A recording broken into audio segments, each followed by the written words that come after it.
Welcome back to the aniplot. This is a new story, and the name of our main character is Haruka. The story begins with school scene. On an average school day, Haruka sits alone at his desk like the professional loner he is. He's fully aware of his status as a social outcast, but honestly, he prefers it. The alternative would be mingling with his classmates, whom he absolutely cannot stand. His class is divided into the usual cliques: the delinquents, the popular girls, the gym bros, and the forgettable nobodies. Haruka doesn't fit into any of them, and he's perfectly fine with that. More solitude means more time to read his books, until his peaceful reading session is rudely interrupted by a sudden, glowing light beneath him. A summoning circle begins forming under the students, and for a brief moment, Haruka actually gets excited. After all, this can only mean one thing: an isekai adventure. But then, a chilling realization hits him. He's been getting way too much screen time for a background character. And if anime rules have taught him anything, it's that loners in isekai stories usually get screwed over in some way. Not happening, not before GTA 6 drops. Determined to avoid whatever fate awaits him, Haruka makes a run for the door while the portal is still loading. Unfortunately, it's magically sealed shut. No matter how hard he pushes, kicks, or bangs his head against it in frustration, the door won't budge. Meanwhile, his classmates begin disappearing, vanishing into the swirling light one by one. Desperate, Haruka comes up with a genius plan: crawl into the ceiling vents and wait out the summoning. He jumps up, wriggles into the roof, and settles in, thinking he's safe. But just as he starts feeling smug, the summoning circle follows him through the ceiling. And just like that, he's dragged into another world anyway. Great.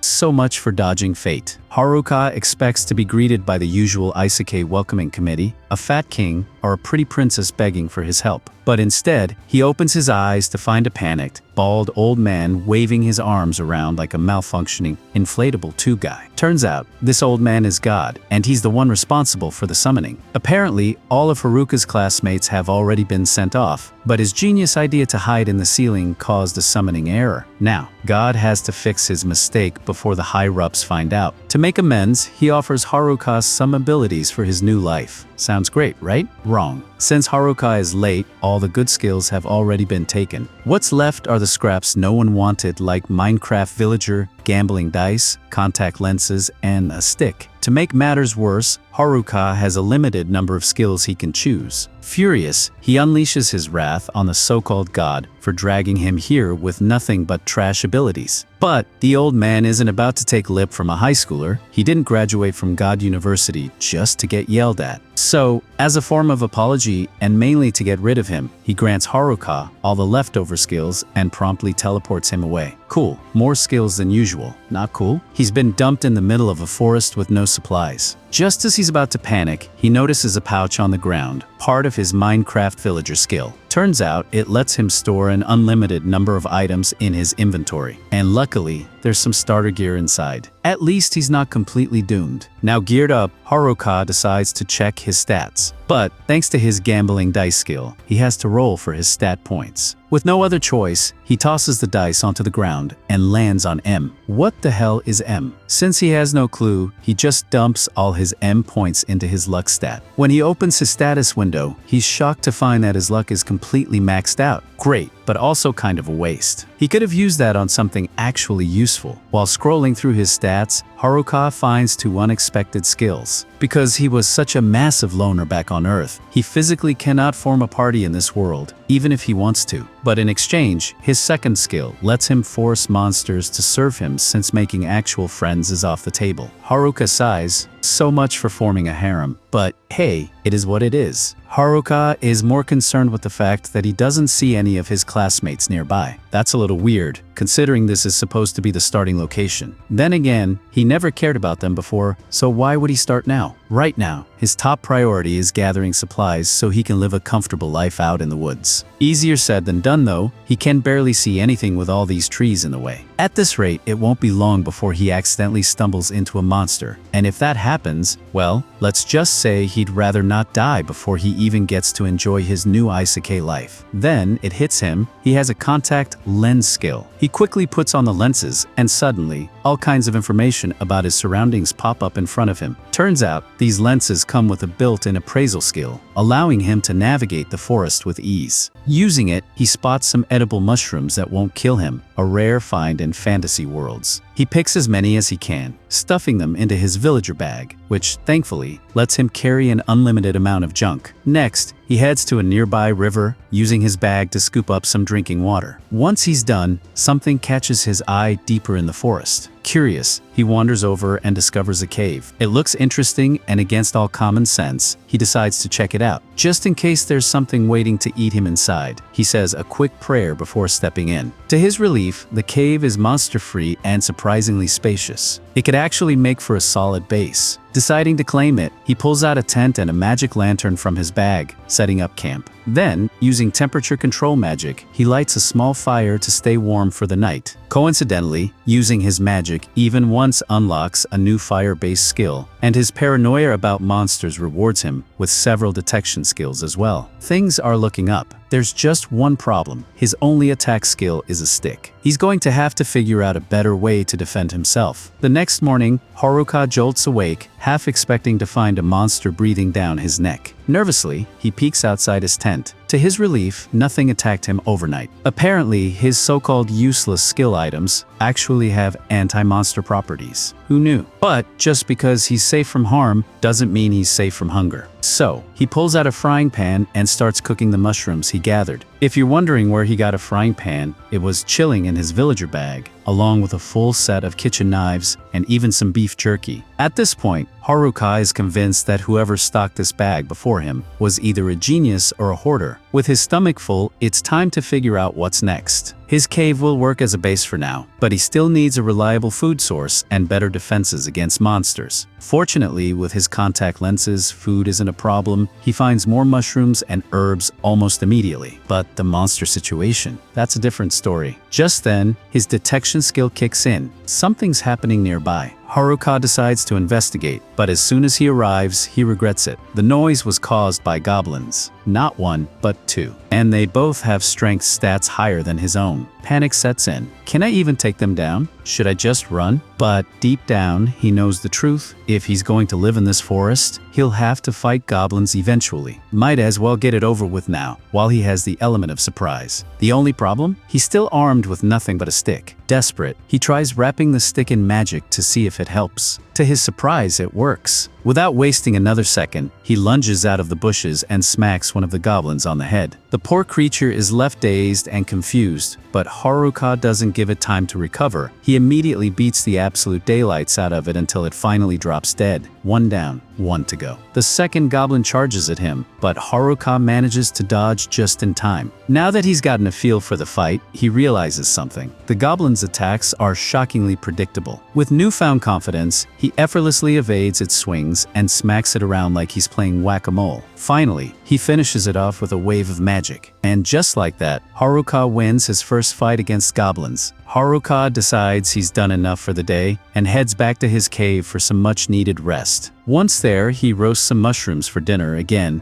and inspects the club he looted from the goblin's corpse. While it boasts decent damage, it's heavy and has a short range, definitely not his style. For now, he'll stick to his trusty stick. Curious about his progress, he checks his stats and is surprised to find that he leveled up from the fight. Not only that, but all his existing stats doubled as a result. Now that's the kind of reward he can get behind. After his usual breakfast of roasted mushrooms again, Haruka starts to get sick of eating the same thing every day. He needs meat. The problem? He doesn't know how to hunt yet. And before he even thinks about hunting, he needs to learn how to enhance his own abilities first. The first skill he wants to test is magic fusion, which he recently acquired. A quick breakdown. It coats his entire body in magic, boosting his physical and magical defenses while also enhancing his strength. In theory, this should make him way more efficient in battle. Additionally, his appraisal skill has leveled up to level 2. Excited, he checks to see what's changed, only to find that every description now has a question mark next to it. Haruka, apparently unfamiliar with video games, spends a full minute trying to figure out what the mysterious question mark means before eventually giving up altogether. Deciding to focus on magic training instead, he heads outside. On his way out, he spots something on the ground. His heart races. Could it be meat? Nope. another mushroom. For a brief, delusional moment, Haruka had hoped that meat just grew on trees in this world. Unfortunately, reality slaps him in the face, and he realizes that he's not going to find any steak lying around in the dirt. Sigh. With that dream shattered, he gets back to training. Activating mana infusion, he takes a step forward, only to catapult several meters ahead. The physical boost makes his body feel ridiculously light, and with minimal effort, he zips around the forest like some kind of teleporting ninja. On top of that, his dexterity is significantly improved, letting him move and strike with precision. Now brimming with confidence, Haruka challenges 2 random goblins. Unlike yesterday, he one-shots them with ease. Feeling invincible, he starts thinking, maybe I can handle even more goblins. Then, he spots a group of 3. Yeah, never mind. Slowly, carefully, he backs away before he gets jumped. He decides he's worked hard enough for today and retreats to his cave, where he resumes tinkering with his magic. His nighttime experiments eventually lead to unexpected results. He discovers that he can now create coffee tables. Not exactly the ultimate weapon, but hey, progress is progress. By sticking to this daily routine, training in the day, experimenting with magic at night, Haruka eventually reaches the point where he can one-shot a goblin and craft a proper table. Feeling inspired, he uses his new magic crafting skills to build a gate for his cave. Now he can go out at night without worrying about unwanted guests. With his defenses in place, he decides it's time to finally get some meat. His first target, a rabbit. After chasing it down, he finally catches up and prepares to cook his first real meal in forever. But just as he's about to start, he notices something nearby. At first, he assumes it's a goblin, but upon closer inspection, it turns out to be something even worse. His classmates. Haruka's blood runs cold. The delinquents are here. And as if that wasn't bad enough, so are the popular girls, the gym bros, and the nerds. He doesn't mind the nerds too much. He used to hang out with them back in school. But still, he'd rather not deal with any of them right now. Then, he spots the student council group and the class rep. Now, while Haruka hates socializing, he has to admit the class rep was always nice to him. In fact, she might be the only person in class who ever treated him kindly. Maybe it wouldn't hurt to at least say hello. For a brief moment, he considers stepping forward. Then, reality hits him. If he reveals himself now, he'll be dragged into their mess. They'll want to talk, make plans, stick together. And if that happens, his peaceful, solitary life is over, right now. He has everything he ever wanted. No idle chatter, no taxes, no one to bother him. He's not about to ruin all that just because of some nostalgic sentiment. And so, Haruka makes his decision. He will ignore his classmates and conquer this world alone.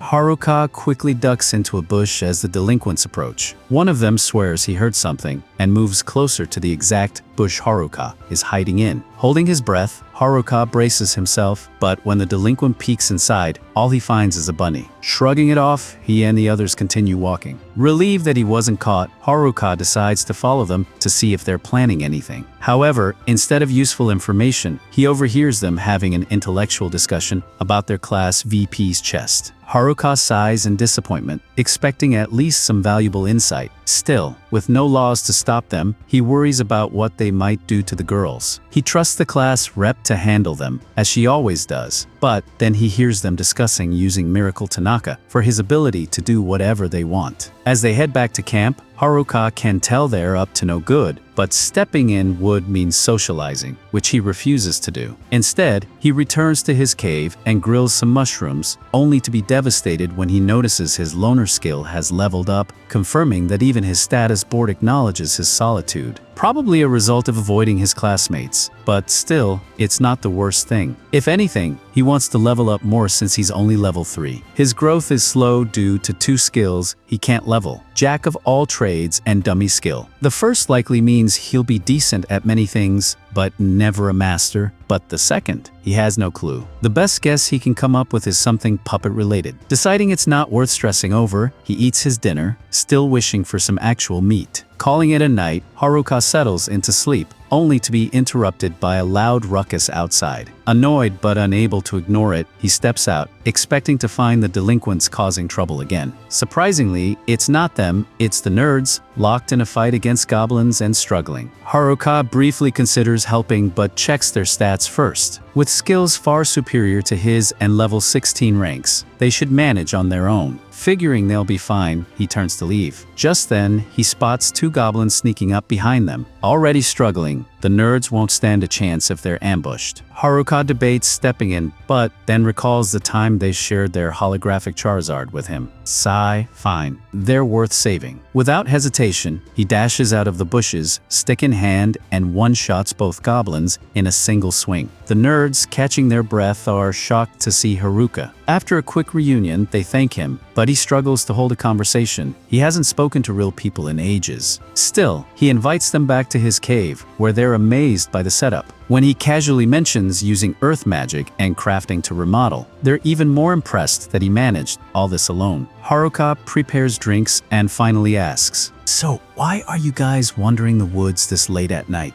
The nerds suddenly fall silent when Haruka brings up the topic. After a few seconds, they finally admit they're actually on the run from the rest of the class. It all started when the class first got Isekai'd. At first, everyone was just shocked, but that quickly turned into panic once they realized they were stuck in this world. Some handled it better than others. The popular girls seemed more annoyed than scared. The gym bros were trying to figure things out, but had zero Isekai knowledge, and the nerds, this was their element. The class rep was just as confused as everyone else, but she had the common sense to realize that screaming in an unknown forest was a great way to attract monsters and get them all killed. She tried to calm everyone down, but it was already too late. A group of goblins had found them. With no idea how to handle this, the class rep panicked. So did everyone else, including the delinquents. The nerds, however, knew somebody had to do something, so they activated their skills and took down the goblins, with the gym bros joining in. Soon enough, all the goblins were defeated, but staying in the open wasn't safe. The class rep gathered everyone and suggested they find somewhere secure before another attack. A little while later, they set up camp by the river, and the nerds took it upon themselves to teach everyone how to survive using their Isekai knowledge. Tasks were divided evenly, and for a moment, everything seemed to be going well, until one of the popular girls suddenly said, "Nah, we're not doing any work." The class rep tried to reason with them, explaining that setting up tents was basic survival, but the girls refused to help.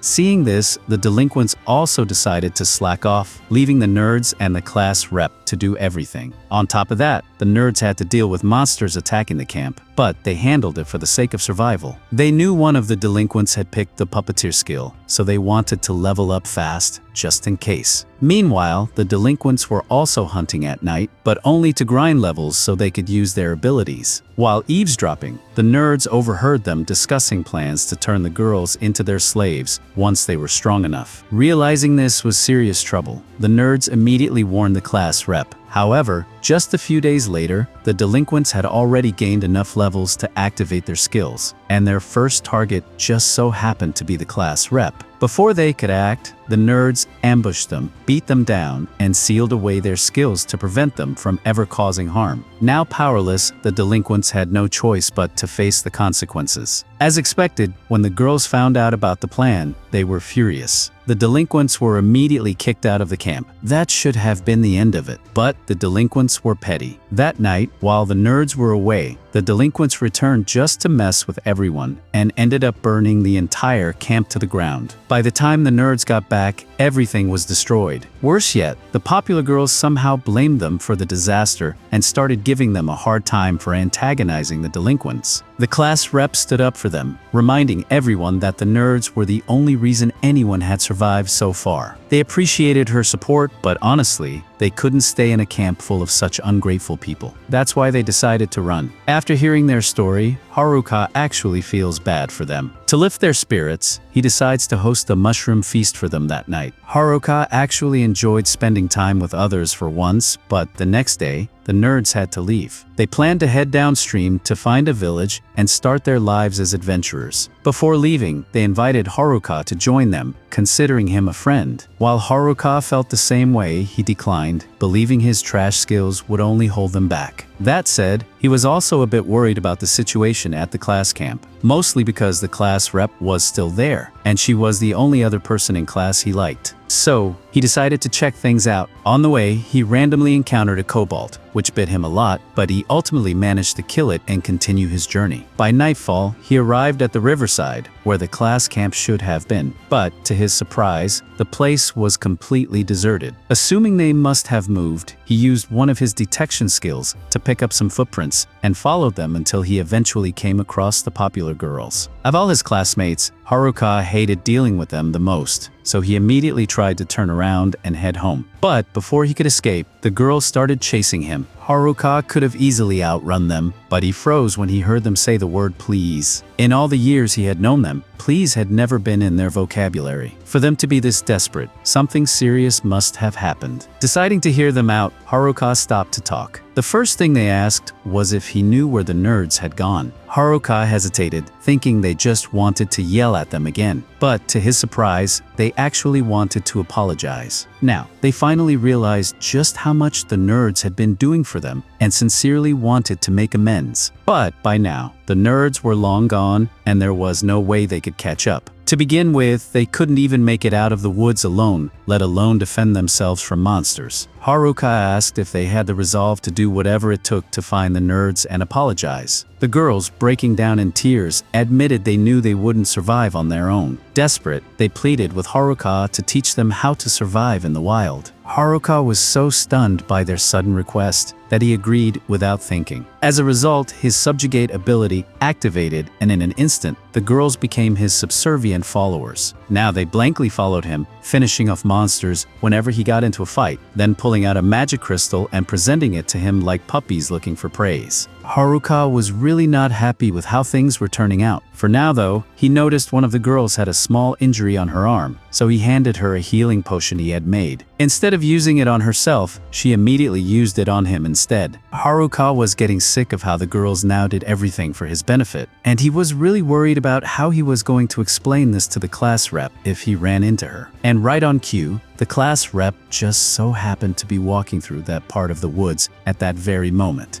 When the class rep gets Haruka's attention, he panics because he doesn't know what to say to her. Come to think of it, he doesn't even know her name. They've been in the same class since elementary school, and the class rep has always been nice to him, so she can't believe he never even bothered to learn her name. A few moments later, the rest of the girls from the class show up since, aside from the popular girls, everyone was following the class rep's orders. Speaking of the popular girls, the class rep notices them standing behind Haruka, but they look like they're currently sharing a single brain cell. Naturally, she assumes Haruka must have done something to them. He'd like to claim innocence, but the fact is, even if he didn't mean to, his skill turned the girls into his servants, and now he has no clue how to fix it. Haruka tries his best to explain the situation without making himself sound like the villain, but none of the girls believe him. Eventually, he gives up on proving his innocence and turns to walk away. Unfortunately, the class rep stops him and insists he stay while she checks on Shimazaki to make sure she's alright. Luckily, a little shaking was all it took to undo the subjugation, so Shimazaki reassures the class rep that she's fine. The class rep is relieved, and Haruka assumes that means he can leave now, but she still wants to figure out how the whole subjugation thing even happened in the first place. So, she refuses to let him go just yet. While the girls are talking, Haruka is left alone by a tree. Since he has nothing to do, he decides to practice his magic and work on expanding his house when he gets home. He tries to figure out how to create a basement, but he messes up and accidentally buries himself in the ground, neck deep. He's stuck like that until the class rep finds him, shocked to see him buried in the dirt when she only asked him to wait a few minutes. But, as she figures, boredom can make a guy do crazy things. She rushes over and pulls him out of the dirt. Once he's free, she apologizes for not trusting him earlier, since Shimazaki told her he was only trying to help. Haruka doesn't remember ever agreeing to help anyone, but the class rep and the other girls are already thanking him, so he just rolls with it. Now that everything is settled, Haruka wants to head back home. However, The girls get mad because he's planning to leave them stranded in the wilderness without any help. The class rep suddenly realizes Haruka mentioned having a house, so she asks him about it. He explains that he had some spare time on his hands, so he just kinda built one. The class rep can't believe he managed to build an entire house by himself while they've been struggling to maintain a simple camp.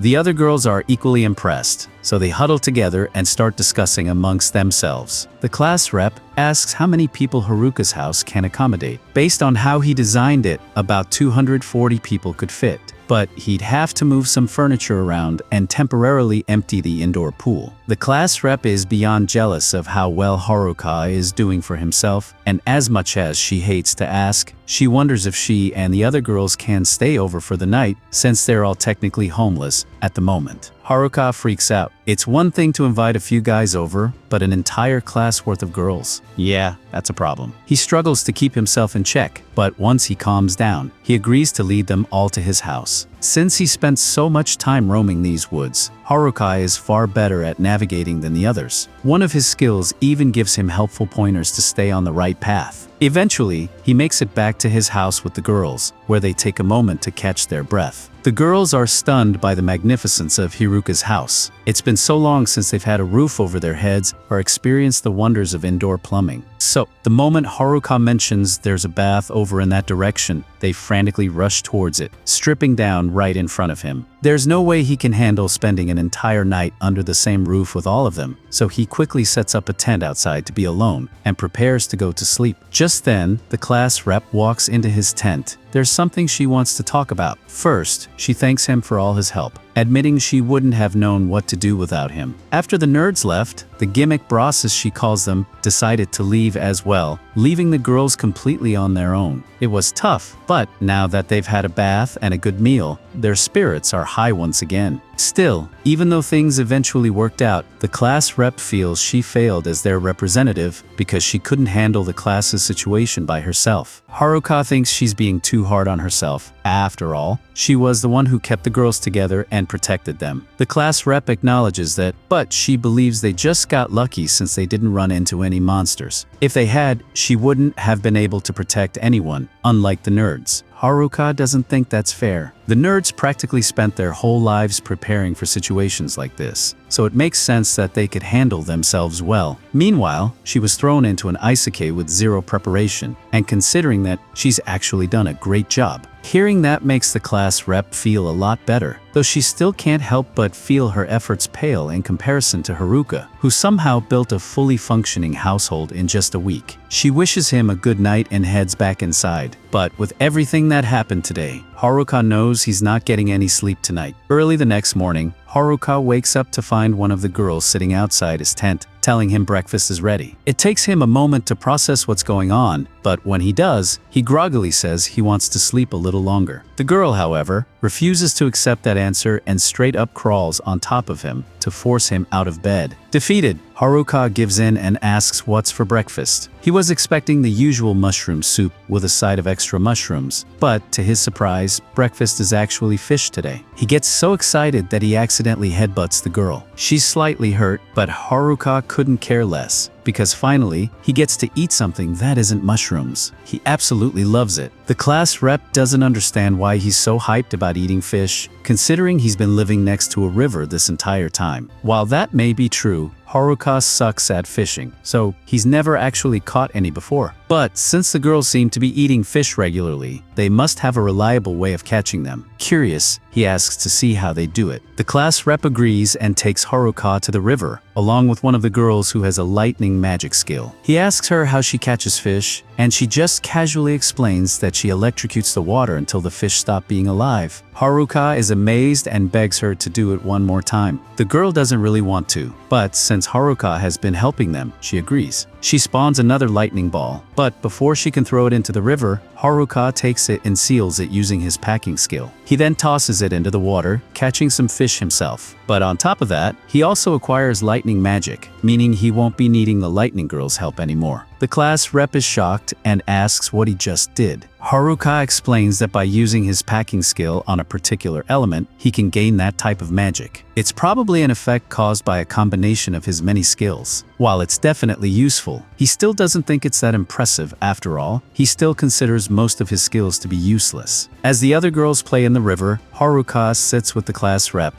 and asks what they plan to do next. She says the details aren't set in stone yet, but they're planning to head to the nearest village to try and catch up with the nerds. However, if they plan to make it out of this forest on their own, they'll need to level up first. Hearing this, Haruka offers to help them train before they leave. A short while later, all the girls gather in the forest for Haruka's training camp. Before they begin, he asks about their current levels. The girls tell him they're all above level 16, which makes Haruka instantly depressed. After all this time surviving in the forest, he's still only level 7. At this point, he's starting to wonder if they even need his help at all. To find out, he sets up a small test. He has them fight a group of kobolds, thinking it should be easy since the monsters are only level 6. However, just a few moments later, all the girls are on the ground, defeated, having gotten their asses thoroughly handed to them. The girls had no idea that the kobolds would actually fight back, so after their defeat, they retreat to regroup and come up with a new strategy. For some reason, the strategy meeting takes place inside Haruka's magic tent. Since his tent can't expand, they all fit inside, but Haruka still has no clue why they chose to gather there. After a bit of deliberation, the girls head back out, confident they won't lose this time. Haruka is glad they're motivated, but honestly, he doesn't think their chances are much better than before. Once they leave, the girl from this morning approaches Haruka, saying she wants to apologize for her behavior earlier. She admits that she was intentionally getting close to him, just to see if he would take advantage of the situation if given the chance. At first, she didn't trust him, but after everything he's done, giving them food, shelter, and even helping them learn to fight, she now feels like she can trust him. She tells him she'll be back tomorrow to wake him up with breakfast. Haruka is happy she trusts him, but he still doesn't know her name, so he just decides to call her Fish Girl. Haruka is delighted to receive breakfast from Fish Girl, but his excitement fades when he overhears the other girls discussing their revenge match against the kobolds. Before they can leave, however, the class rep calls them back, reminding them that if they rush in now, they're definitely going to lose again. She suggests that they train first by fighting goblins instead. However, once the girls actually engage the goblins, it doesn't go well. Despite the loss, some of them still believe they're ready to fight the kobolds again, though a bunch of them suddenly start pretending to be sick to avoid more combat. Haruka doesn't think this will end well, so he stays on standby, ready to intervene if necessary. But to his surprise, the girls actually learn from their mistakes against the goblins. This time, they work together, using teamwork and strategy to finally defeat the kobolds. The class rep congratulates everyone on their victory, and Haruka is relieved, because this means the girls can finally handle themselves and won't need to stay with him anymore. He believes he can finally get back to his peaceful life as a loner. But just as he starts feeling hopeful, class rep walks over and thanks him for agreeing to come with them to the nearest village. Haruka knows for a fact that he never agreed to that, but the class rep is extremely insistent. In the end, he gives in and agrees to go with her. A little while later, everyone packs their things, ready to leave the forest. But before heading out, Haruka reminds them that they have no idea what they might run into, so they should all keep their guard up. One of the boys from their class is running for his life. He makes the mistake of looking back, only to trip over a rock. Now completely cornered by his pursuer, he has nowhere left to run. A moment later, he is strangled to death on the spot.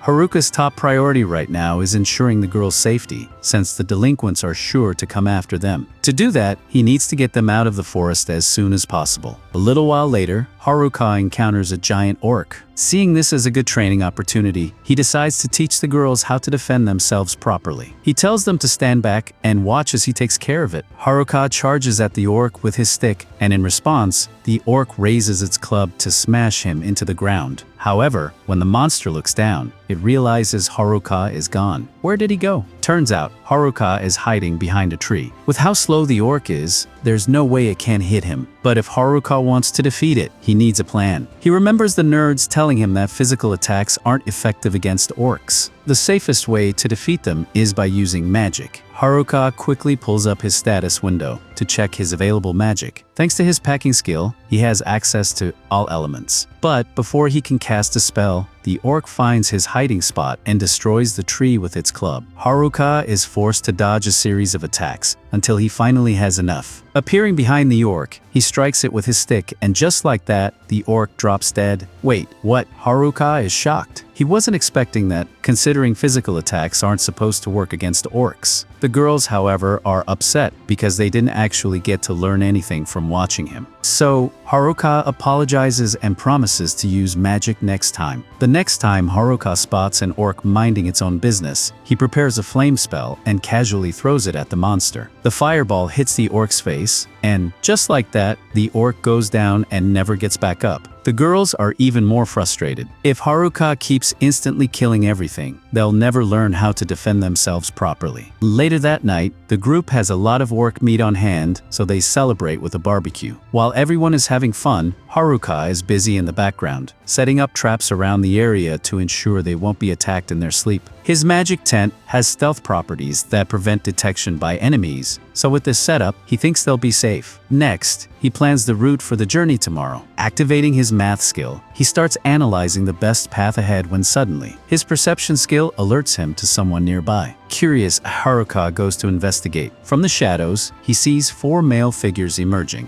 At first, he fears it might be the delinquents, but as the figures step into the light, he recognizes them. It's the gym bros. Haruka lets out a sigh of relief. At least he won't have to fight them. Meanwhile, the class rep has been looking for Haruka and notices him talking to the 4 guys from a distance. Even though they aren't hostile, Haruka still wonders what the gym bros are doing out here. He assumed they were after the girls, but the bros adamantly deny it. Instead, they reveal that they came here looking for Haruka. He decides to believe them, but he still doesn't understand why they went through so much effort to avoid the girls. The bros explain that they don't trust the girls. They also inform Haruka of a skill, even worse than charm and puppeteer, one that the delinquents were desperate to obtain. Haruka remembers something. He recalls seeing an ability called hijack in his status window. That's exactly what the gym bros were referring to. The delinquents had been extremely vocal about how they wanted to use their mind control skills. However, not once did they mention hijack, and she's keeping it hidden from everyone. Haruka decides to mess with the bros a little. He casually tells them that he might be the one with the hijack skill. However, the gym bros aren't even fazed. In fact, they actually seem relieved. Why? Because they know Haruka is such a loner that he would never actively seek out people just to hijack their skills. Haruka chuckles and admits that he doesn't have the hijack skill. However, he does have a subjugate skill, one that lets him turn people into his pets. But since he prefers not to use it, it doesn't matter. The bros simply wanted to warn him about the dangers of the hijack skill. Before leaving, they tell him they'll keep an eye on the delinquents since they seem suspicious. Before they go, they also ask Haruka to apologize to the class rep and the rest of the girls for them. The next morning, the girls seem more energetic than usual, draining Haruka's patience. As he steps away, the class rep approaches him, clearly nervous. She's about to confess that she has the hijack skill, but Haruka cuts her off. He already knew. She's shocked since only the nerds were aware of her skill. She asks why he never said anything, and why he still chose to help her. Haruka simply shrugs. It wasn't a big deal to him. She worries that he should be afraid of her, since hijack lets her steal another person's skills by killing them, but Haruka isn't concerned. The nerds knew about it too, yet they sealed the delinquent's skills but left hers alone, which means they trusted her. Haruka trusts her too, because he knows she'd never kill anyone. Moved by his words, the class rep tears up, and Haruka finds it amusing. She's been crying a lot lately. She blames him for that. After traveling a good distance, Haruka calls for a break and pulls out juice to sell. The problem? None of the girls have money. One of them offers to pay in other ways, but the class rep shuts that down immediately. No money, no juice. Back on the road, they're ahead of schedule, but won't reach the village before nightfall, so they'll have to camp again. Near a river, Haruka sees an opportunity to test something out. He asks the class rep to watch over the girls while he scouts alone. She wants to come, but Haruka speeds off before she can follow. Running through the woods, Haruka activates magic boost to enhance his body and casts weight magic to make himself lighter. With this combo, he's faster than ever. He suddenly has a brilliant idea. If he jumps high enough, maybe he can fly. So, he launches himself into the sky, and then plummets straight back down, crash landing into the forest floor. Almost died, definitely not trying that again. When he stumbles back to camp injured, the class rep freaks out. He casually explains that he jumped too high, gravity happened, and he almost died. Furious, the class rep scolds him for being an idiot. To make up for it, Haruka offers to make her some berry juice, since he at least spotted berries while falling. She refuses, but Juice Girl immediately asks for some. The next day, the group sets out again. Things go smoothly except for one girl getting lost and some surprise orc encounters. But despite these hiccups, they finally make it out of the forest. The girls are ecstatic since the village isn't far now. Haruka, however, stays on edge. Being out in the open makes them vulnerable. With the hills blocking his view, he checks his stat window to see if he has any skills that might help. To his surprise, a new skill appears, Airwalk. He must have unlocked it from his failed flying attempt. Testing it out, he starts walking on air. The class rep panics when she realizes Haruka is missing, only to look up and see him floating in the sky. He waves down at her, just scouting ahead. From the air, everything seems peaceful at first, but then he spots a group of villagers being attacked by wolves. Haruka descends and informs the class rep that he saw some people being attacked by wolves. She insists they go help, but Haruka is cautious. What if they're bandits? The girls want to rescue them, but they're too far away to make it in time. Haruka suggests ignoring them and moving on, but the class rep grabs his arm, pleading with him to reconsider. She promises that if they turn out to be bandits, she'll fight them off. But if they're innocent people, she wants to save them. Haruka knew she'd insist on helping, even at her own risk, but the girls still suck at fighting. So, he decides to handle it alone. The villagers are too far away to run to, so Haruka tries something new. He casts Magic Boost and Weight Magic, then adds a powerful wind spell to launch himself forward. The spell is so strong that it sucks in the class rep, but Haruka doesn't notice. He's too focused on airwalking toward the village. Mid-air, he feels something tugging on his cape. Turning around, he's shocked to see the class rep clinging to him for dear life. Terrified, she explains that she got caught in the wind spell and now can't let go without falling to her death. Welp, she's coming along for the ride. As they approach the fight, the class rep yells for Haruka to stop. About that, he never actually planned a way to stop. They crash land right into the battle, instantly wiping out all the wolves and knocking the class rep unconscious. The surviving villagers are stunned. While the class rep is still out cold, the leader of the group thanks Haruka for saving them. He introduces himself as Ofter and his friend as Gadech. Turns out they were hired by the Adventurers Guild to exterminate wolves attacking merchants, but they underestimated the danger and nearly got wiped out. Their carriage was destroyed, so they'll have to carry everything back to town. With nothing to do until the rest of the girls catch up, Haruka shares some roasted mushrooms. Gadech is shocked. These are stamina cap mushrooms, an extremely rare type that instantly restores stamina. Soon, the rest of the class arrives and are thrilled to meet Ofter's party. They all get along well, and Ofter offers to guide them to town. Before long, the group finally arrives at the town of Omi, overjoyed to be back in civilization. The delinquents have been leveling up non-stop for days. Now, with their newfound strength, they plan to get revenge on the girls. But first, they need their puppeteer and charm skills unsealed. Their next target, the nerds. Arrival in the city. The girls excitedly explore the city, amazed by civilization, but the class rep reminds them they are broke and still have important tasks to complete. She rushes off to round them up, while Haruka smiles. His job is done, and now he can return to his peaceful loner life. The class rep struggles to keep the girls under control, so she asks Haruka for help, but he's already relaxing in the shade, ignoring the chaos. Frustrated, she blows a whistle to get everyone's attention and lays out a plan. Sell their loot at the Adventurers Guild. Register as adventurers and book an inn. Ask if anyone has seen the nerds. The popular girls scoff at treating the nerds like an afterthought, but Haruka mocks them for caring so much. Meeting the guild master. At the Adventurers Guild, Haruka instantly feels unwelcome. Everyone is giving them dirty looks. Before he can slip away, Ofter informs him that the guild master wants to meet him. Sensing bad news, Haruka sends the class rep to handle registrations while he reluctantly goes upstairs. The people there look even scarier, but to his surprise, the guild master only wanted to thank him for saving After's party. Relieved, Haruka heads back down and dumps a massive pile of magic stones at the counter to sell. The attendant panics. He's just dropped 2 days worth of overtime on her desk. She asks him to come back tomorrow, as she needs time to appraise them all. Haruka doesn't mind waiting. Haruka gets rejected as an adventurer. With the girls done registering, Haruka confidently steps up to register himself, only to be immediately rejected. The guild requires adventurers to be at least level 10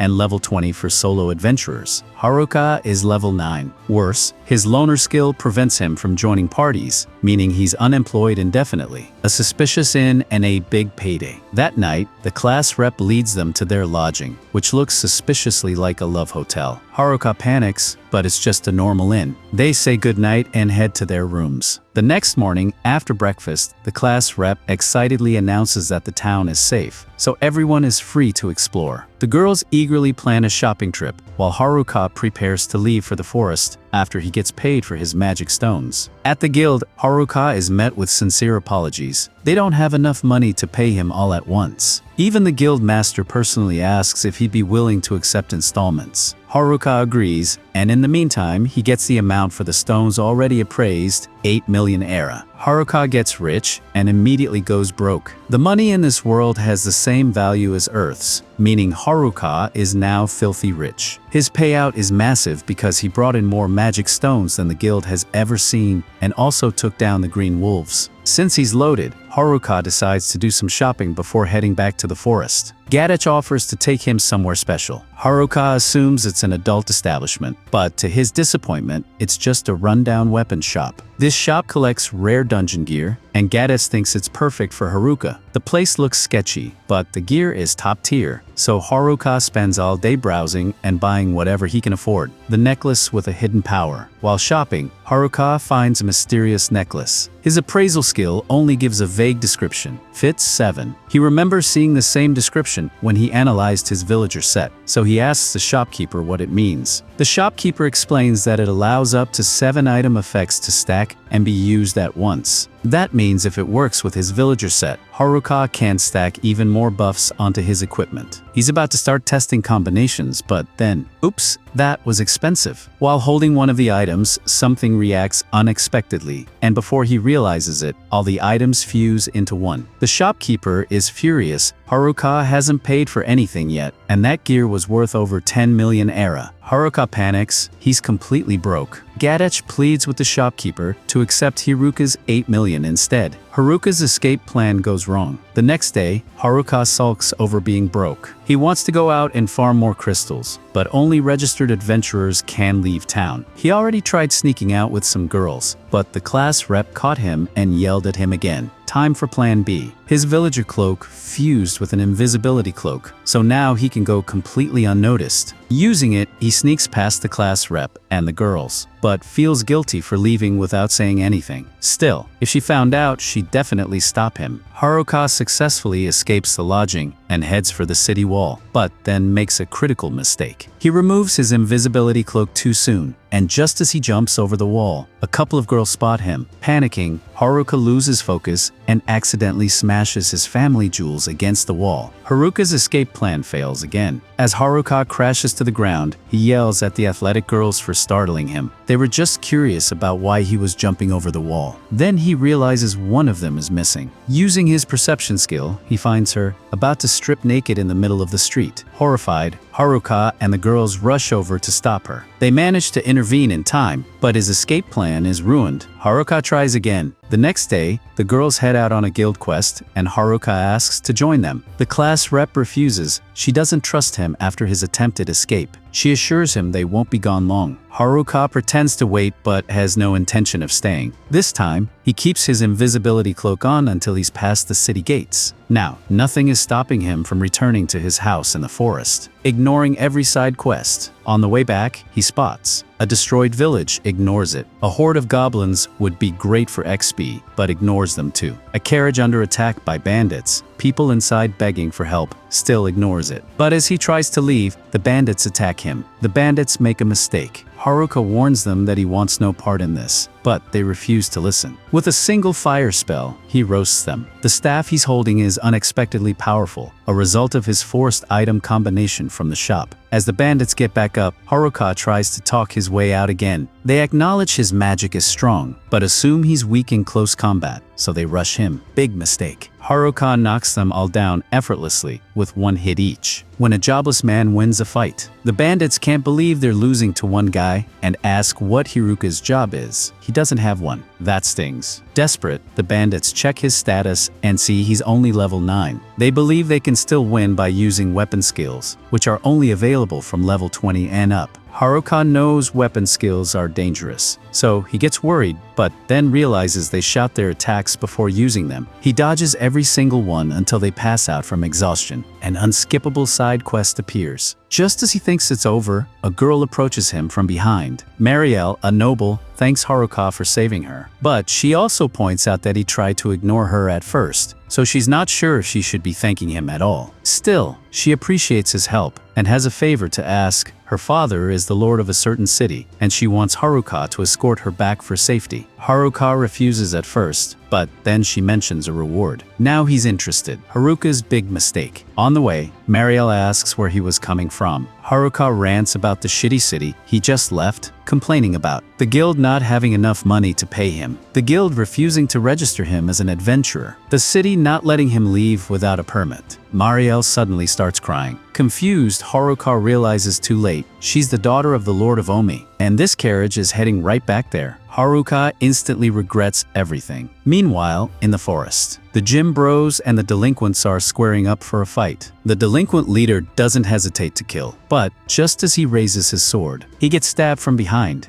After their first ally fell, the remaining delinquents grasped the danger they were in. However, their true enemy wasn't Haruka or the gym bros, it was a lone swordsman fighting independently. With swift, ruthless efficiency, the swordsman took down each delinquent, leaving no survivors. When the remaining ones tried to flee, he intercepted them, ensuring no one escaped without his permission. Meanwhile, Haruka dreaded returning to Omi, but Marielle wasn't having it. She gave him a pointed look and dragged him back to her father's mansion, ignoring his protests. Feeling uneasy inside the grand estate, Haruka plotted an escape, but before he could slip away, Marielle caught him. Frustrated, she called him out, insisting he stay and accept his reward. To prove her sincerity, Marielle led him to a lavish banquet. Haruka, abandoning all thoughts of leaving, stuffed his face. Afterward, she had a maid bring his cash reward, along with an official ID, allowing him to freely enter and leave Omi. In return, she simply hoped he would remember the town's name. Haruka, however, was far more interested in the texture of the pudding than any of her words. Blushing, Marielle murmured that she had dressed up for him, only for him to completely ignore her efforts. On the 22nd, Haruka returned to the inn, assuring his group he hadn't tried to escape.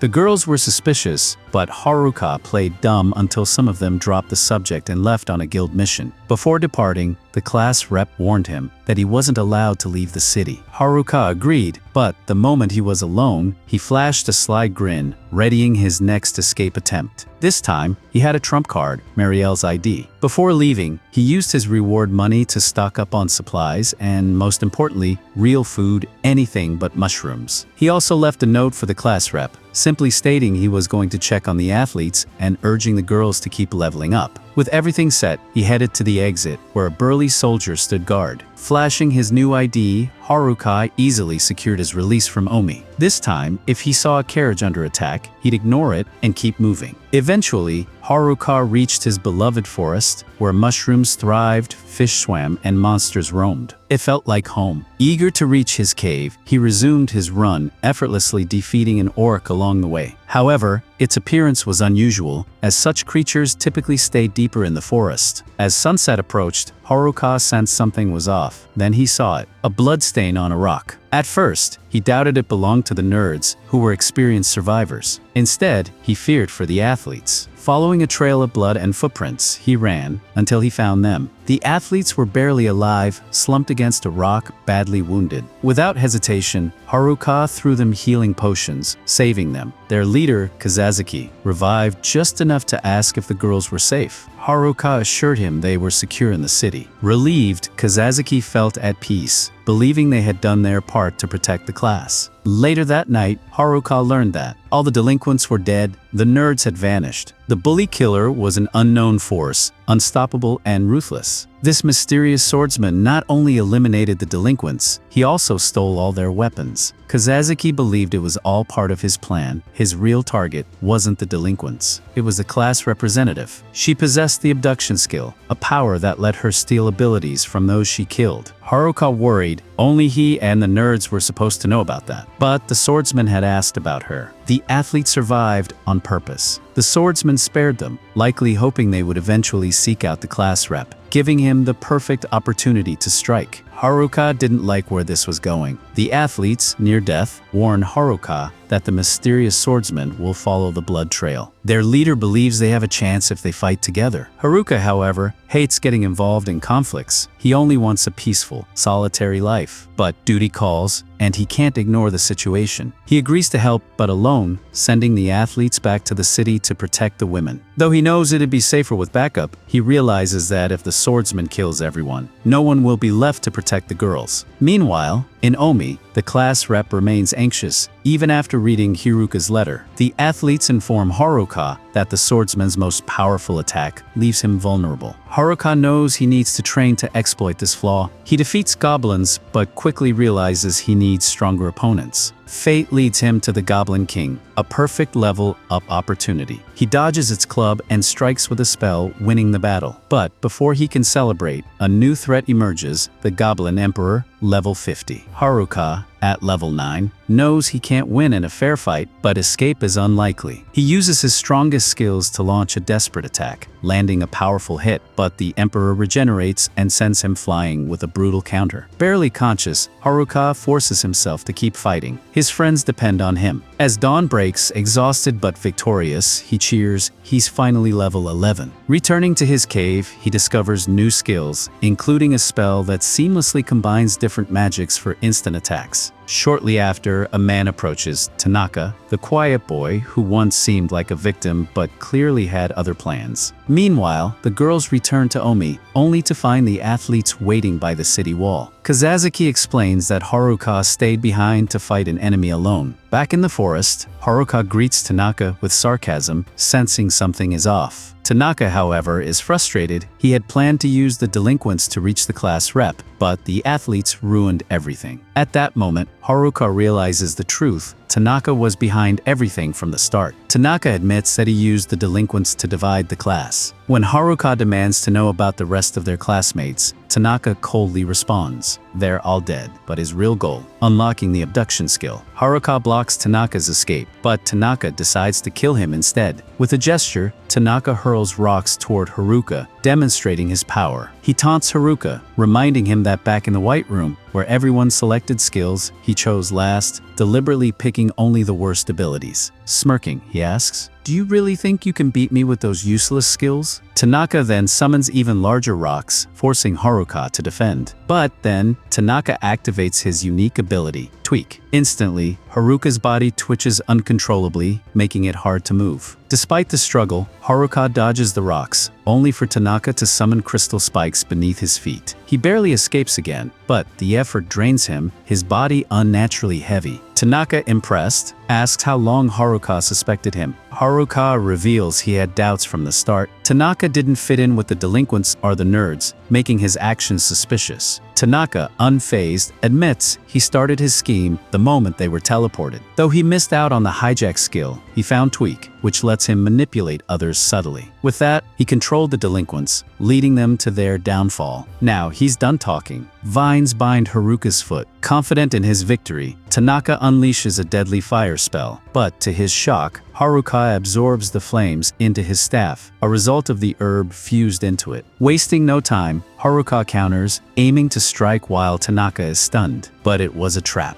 Tanaka had only been pretending. Drawing a hidden sword, he blocks Haruka's attack and forces him back. Now, Tanaka summons all his stolen weapons, grinning. This is his chance to test them all. He lunges at Haruka, switching weapons with every swing, leaving Haruka struggling to keep up. Forced onto the defensive, Haruka barely fends off the unpredictable onslaught. Hoping to escape, Haruka dives into the bushes, but a powerful strike sends him flying across the river. Outmatched, Haruka wonders, how is Tanaka wielding so many weapons and skills at once? Tanaka approaches, demanding his surrender, but Haruka rises, asking if Tanaka is using a copycat skill to mimic their classmates' abilities. Tanaka smirks and confirms it. His plan was to copy the class rep's hijack skill, kill her, and gain the real thing. Afterward, he intended to kill everyone to steal their powers. Tanaka strikes again, but Haruka dodges, only for it to be an illusion. Realizing his current strategy won't work, Haruka lowers his staff, pretending to surrender. Tanaka takes the bait, charging at him, only for Haruka to sidestep at the last moment, mimicking Goku's Ultra Instinct. Taunting him, Haruka exposes Tanaka's biggest weakness. He can only use each copied skill 3 times. Tanaka panics, his perfect plan is falling apart. Haruka had figured it out early on and had been baiting him into wasting his copied moves. Furious, Tanaka launches one final assault, using his last remaining copied skills. Haruka dodges, counters with a powerful kick, and sends him flying. Sensing an opening, Haruka moves in to end the fight, but Tanaka suddenly unleashes a powerful energy blast, forcing Haruka to pause. Determined not to lose, Tanaka summons a dagger, slashes twice, and vanishes, reappearing above Haruka. Haruka dodges, but it was a feint. Tanaka is actually behind a rock, charging his ultimate skill, Instant Death. Before Haruka can react, Tanaka lands the strike. Haruka collapses instantly. Tanaka laughs triumphantly, stomping on Haruka's head. Pathetic, he sneers, turning to leave. But then, Haruka stands up. Tanaka freezes in shock. Why are you leaving so soon? Haruka asks, brushing himself off. Tanaka, furious, demands to know how he survived instant death. Haruka reveals his general health skill, which grants resistance to status effects, including instant death. He also has max luck, which reduces the chance of instant death dramatically. Tanaka, still in disbelief, asks why Haruka collapsed if he was fine. Haruka smirks, I faked it. Tanaka insists Haruka shouldn't be able to move under Tweak's control. Haruka reveals another secret, his skill blockhead, which lets him control others like puppets. By using it on himself, he cancelled out Tweak's effects. Realizing he's been completely outplayed, Tanaka snaps. He unleashes a flurry of weapon skills, but Haruka blocks them effortlessly. Defeated, Tanaka collapses to his knees. He reflects on his boredom in school, his genius beyond his classmates, and his desire for something exciting. When he was transported to this world, he saw his perfect opportunity, a game where he could kill and collect skills, becoming unstoppable. But now he's losing to someone with useless skills. In one last desperate charge, Tanaka recklessly attacks, but Haruka easily disarms him. Thinking Tanaka is out of tricks, Haruka prepares to finish him off, but suddenly, Tanaka's sword flies back into his hand and pierces Haruka. Haruka stumbles, realizing Tanaka had been hiding a remote control ability. Tanaka, grinning, declares, I win after all. He slashes at Haruka, ready to end the fight. But Haruka isn't done yet. Haruka unleashes his gamut skill, delivering a strike Tanaka can't evade. Tanaka collapses, unconscious. Exhausted, Haruka mutters that while he doesn't have overpowered abilities, he still has his own tricks. But the damage finally catches up to him. His body gives out, and he drops to his knees. Just before he blacks out, memories of the class rep and his friends flash through his mind until someone catches him. Haruka opens his eyes and sees the nerds by his side. Though disappointed that they arrived late, they urge him to complain later and give him healing potions. As they support him back to town, Haruka asks why they were in the forest. The nerds explain they had just returned from a hunting trip when they heard about his fight from the athletes. They rushed to help, but arrived a bit too late. Upon reaching Omi, they find everyone eagerly waiting at the gates. The girls surround Haruka, calling him their prize, but he shyly steps away, opting to high-five the leader of the athletes instead. The girls pull him inside, and even the TikTok star of the group apologizes to the nerds for past actions. For the first time, Haruka feels feels like this is the happy ending everyone wanted. Realizing he no longer has a part to play, Haruka tries to slip away unnoticed. But before he can escape,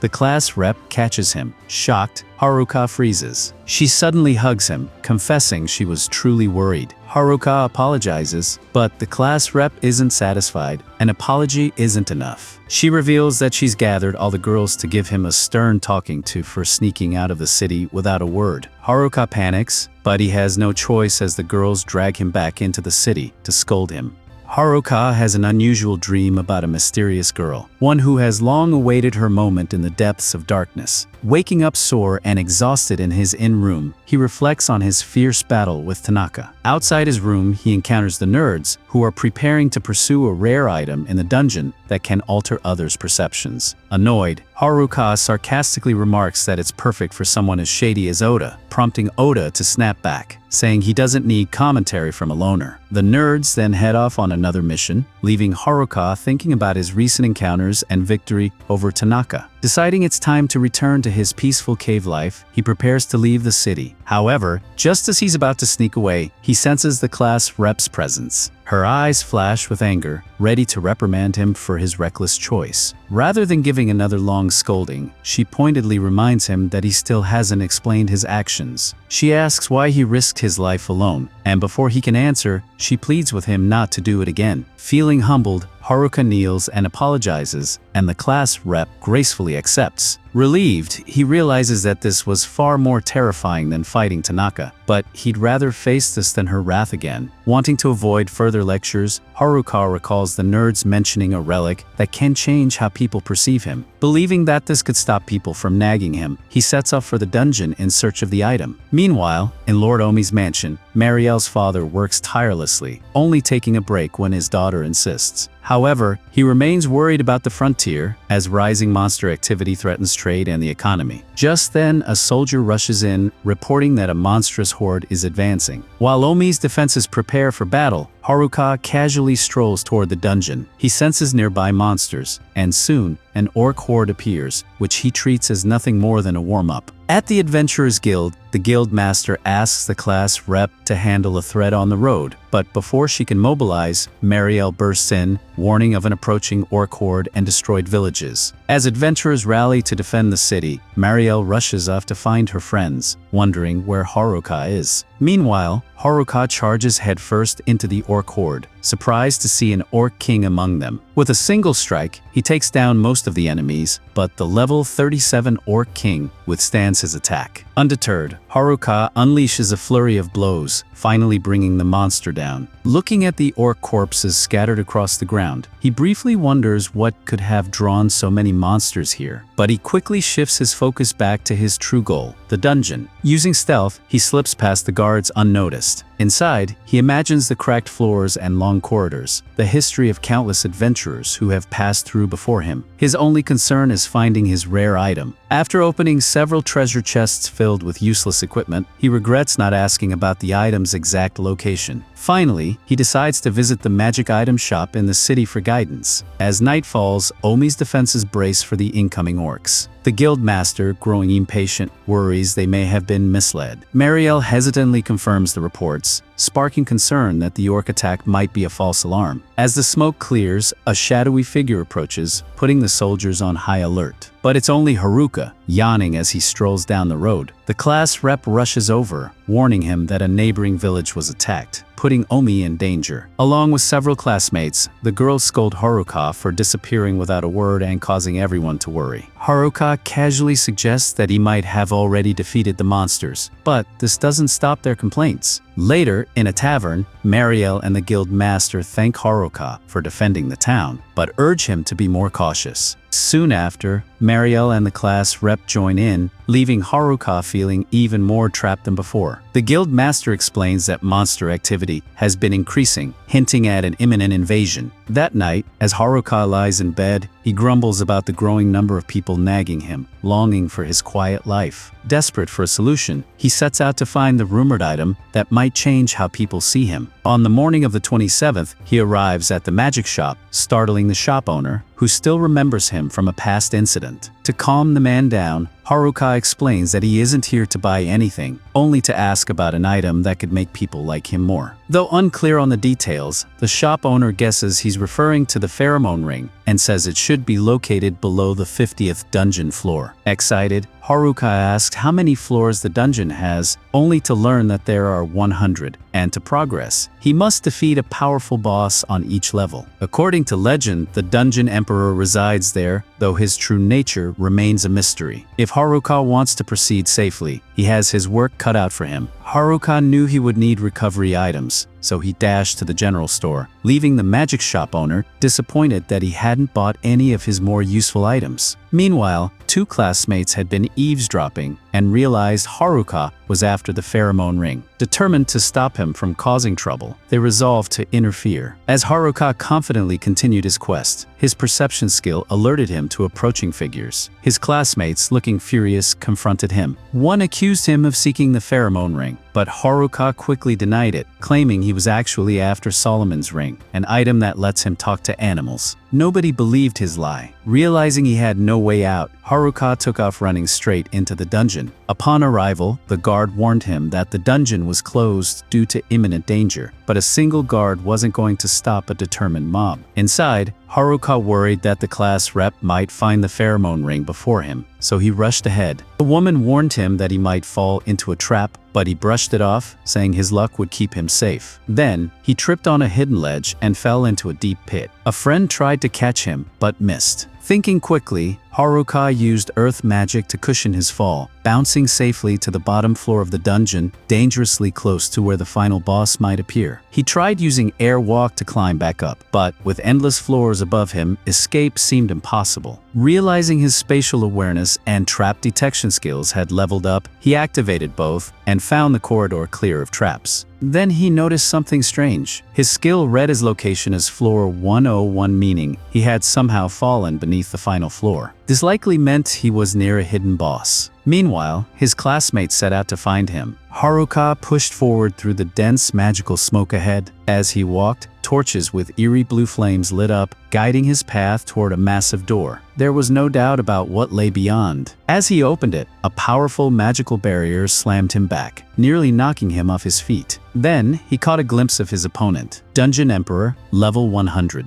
At the same time, his classmates discussed his whereabouts around a bonfire on floor 47. Each time they defeated a floor boss, a teleportation portal activated, allowing them to return to the dungeon's entrance. Shimazaki believed that Haruka had already left, but Oda suspected otherwise. If the Dungeon Emperor truly existed, Haruka might have fallen straight into its domain. If true, rescuing him would be near impossible. Meanwhile, Haruka used his skills to analyze his opponent, but the Dungeon Emperor's stats remained a mystery. Its racial classes, Dullahan, Lich, and Undead King, were among the strongest possible. Even Tanaka wouldn't have stood a chance. Haruka knew that Lich-type enemies were magic specialists, meaning his best option was close combat. He struck first with his staff, but the Dungeon Emperor blocked at inhuman speed. Haruka attacked again, but his blow was deflected once more. He had no choice but to fight this monster head-on. At that same moment, a storm raged over Omi, lightning cracking through the sky. From a mansion balcony, Marielle stared uneasily at the swirling dark clouds above the ominous dungeon. For the first time, she felt like they were on the brink of something far worse than an orc invasion. Her father agreed, instructing her to send an urgent message to the Adventurers Guild. They needed to prepare for an emergency. Meanwhile, inside the dungeon, Haruka continued his desperate battle. Realizing he needed speed, he began circling the Dungeon Emperor, searching for an opening. But no matter how fast he moved, the monster blocked every strike effortlessly. Frustrated, Haruka pushed his agility to its limits, but it still wasn't enough. The Skeleton King countered, grazing him with a single blow that tore his tunic and nearly ended his life. His tension skyrocketed. Then, something strange happened. Haruka's contact lenses triggered a new ability, momentary flashes of foresight. This gave him a brief chance to predict attacks, but he knew that one mistake meant certain death. With renewed focus, he resumed the fight. Despite the life-threatening clash, Haruka found himself strangely amused. He didn't understand why. This was one of the most dangerous fights of his life. Funny or not, he was almost completely drained, and his magic reserves were nearly empty. Meanwhile, the Dungeon Emperor remained untouched. If Haruka attacked now, he would surely lose. Then, something even stranger happened. The Dungeon Emperor took a few steps toward him, but stopped without attacking. Haruka, confused, analyzed the situation. This enemy was different. It wasn't trying to kill him. Haruka knew that if the Dungeon Emperor wanted to kill him, it would have done so already. Refusing to back down, he resumed his attack, an act of defiance. However, when the skeleton raised its sword to his neck, he hesitated, doubts creeping into his mind. There had to be a reason why the monster was sparing him. As the Dungeon Emperor lifted its weapon, Haruka noticed something, miasma swirling around its body, as if controlling it like a malevolent force. Then, his staff began to glow, as if awakening a hidden power, and started absorbing the dark energy. Trusting this unexpected turn, Haruka allowed the energy to flow, keeping his staff close to the dark substance in an attempt to drain it completely. He struck again, determined to free the skeleton from its control. His instincts proved right. The miasma was controlling the dungeon boss. As the nightmare ended, he speculated that the skeleton had long sought death, not out of malice, but as a way to escape its servitude. It had spared him, likely hoping that Haruka would strike a fatal blow. To test his theory, Haruka placed his sword on the ground as a gesture of surrender. However, as the black miasma reappeared, he understood only death would free the creature. He raised his staff for the final strike, but something stopped him: compassion. Choosing mercy over violence, he dropped his weapon and embraced the skeleton. To his shock, his subdue ability activated. Apologizing, Haruka had no idea how to cancel the skill, but sensed that the skeleton was finally free. Summoning his courage, he offered his hand in friendship. At first, the skeleton didn't respond, making Haruka panic, fearing it was angry. Then it shook its head, reassuring him that it wasn't an issue. Finally, it accepted his handshake. Haruka immediately used his evaluation skill and noticed something strange. The skeleton's level had reset, likely due to Subdue's effect. Even more shocking, the name changed to Angelica. Haruka froze as he realized something even more absurd. It had been a girl all along. He nearly lost his mind, yet another female companion had joined him in this ridiculous Isekai adventure. A passing citizen advised them to leave quickly, and with Angelica's consent, Haruka activated his spatial awareness skill, spotting a staircase that could lead them back to the surface. But before they could proceed, trouble arrived. A floor boss appeared, living armor, level 100. Haruka clutched his head in despair, knowing he stood no chance against such an opponent. Desperate for escape, he hatched a plan. Raising his staff, he used earth magic to collapse part of the ceiling, then prepared to ascend with airwalk. However, through the opening, 2 level 99 minotaurs fell straight into the battle. The minotaurs landed directly on the living armor, crushing it to pieces. Then, the minotaurs died from fall damage, turning into literal dead meat. Haruka stared in disbelief, his ridiculous luck once again saving him in the most absurd way possible. Just when he thought things couldn't get stranger, Angelica took an unexpected interest in the shattered armor. Curiously, she put it on, only to struggle with its weight. Instead of removing it, she used magic to adjust the armor to fit her true form. Haruka, confused, examined the armor and identified it as cursed silver, a material that bonds with the wearer's flesh and bones. Angelica mistook his observation for a joke about her appearance, got angry, stormed ahead, and pouted. Haruka, amused, considered calling her the armor representative. Together, they continued searching for the missing party members, wondering if they had already ascended. Reaching the 50th floor, they encountered a massive 4-armed cyclops. Meanwhile, in Omi, Marielle arrived at the Adventurers Guild and informed the guild master about her uneasy feeling. The guards reported nothing unusual, but some suspected that patrols might not be trustworthy. Concerned, they decided to alert everyone, and the guild master worried about the missing adventurers. No one had seen them. Marielle could only hope her intuition was wrong. Back in the dungeon, Haruka noticed Angelica looking frustrated, so he gave her a storage lid to lift her spirits. The moment didn't last long. Haruka suddenly sensed a level 998 lich approaching, an enemy immune to physical attacks, and weak only to holy magic. Weighing his options, Haruka considered escaping through a hole above, but hesitated, unsure what else might be lurking above. The lich wasted no time and attacked immediately. Haruka barely dodged the deadly spell, shaking his head in frustration. Then he remembered something crucial. He had the ultimate weapon against dark magic monsters. Raising his staff, he channeled holy magic, unleashing a devastating attack on the lich. For the first time, he felt proud of his once dismissed staff. It had become his greatest ally. Moving forward, Haruka and Angelica encountered level 97 giant moths. Knowing their poisonous dust demanded caution. Instead of attacking directly, Haruka conjured a flame and let it hover nearby. Drawn to the light, the moths gathered, and Haruka intensified the magic, burning them all at once. On the 96th floor, they encountered venom crawlers, giant caterpillars destined to become moths. These creatures spun dangerous magical silk, so Haruka trapped them by conjuring a thin floor beneath them, then rolled it over like a steamroller. Now reaching the 95th floor, Haruka braced himself for what lay ahead. Haruka senses a powerful presence through the swirling purple smoke. Ahead, swords lie ominously scattered, a silent warning of the battle to come. Without warning, a surprise attack nearly takes him and Angelica off guard. Their foe reveals itself, a level 100 boss known as the Ling Sword. Fast, skilled, and cunning, it manipulates the surrounding blades, using them to its advantage. There's no avoiding this battle, and Haruka readies himself for the challenge. Frustrated by the boss's underhanded tactics, Haruka wonders how to turn the fight around. Then, he glances beside him, realizing the answer has been there all along. Angelica. Without hesitation, he asks for her help.